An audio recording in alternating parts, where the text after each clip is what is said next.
In a certain way, Sexy Hiking is the perfect embodiment of a B game. It's built almost entirely out of found and recycled parts, and it's one of the most unusual and unfriendly games of its time. In it, your task is simply to drag yourself up a mountain with a hammer. And that act of climbing, in the digital world or in real life, has certain essential properties that give the game its flavor. No amount of forward progress is guaranteed.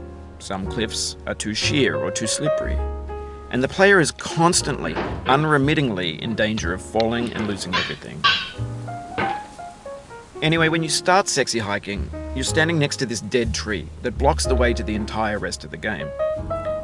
It might take you an hour to get over that tree, and a lot of people never got past it.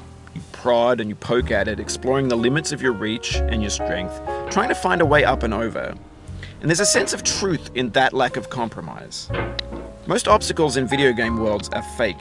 You can be completely confident in your ability to get through them once you have the correct method or the correct equipment or just by spending enough time. In that sense, every pixelated obstacle in Sexy Hiking is real. The obstacles in Sexy Hiking are unyielding, and that makes the game uniquely frustrating. But I'm not sure Jazuo intended to make a frustrating game. The frustration is just essential to the act of climbing, and it's authentic to the process of building a game about climbing. A funny thing happened to me as I was building this mountain.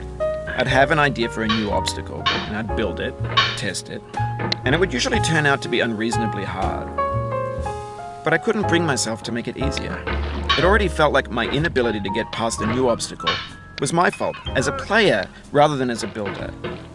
Imaginary mountains build themselves from our efforts to climb them, and it's our repeated attempts to reach the summit that turns those mountains into something real. When you're building a video game world, you're building with ideas, and that can be like working with quickset cement. You mold your ideas into a certain shape that can be played with, and in the process of playing with them, they begin to harden and set until they're immutable, like rock. And at that point, you can't change the world. Not without breaking it into pieces and starting fresh with new ideas.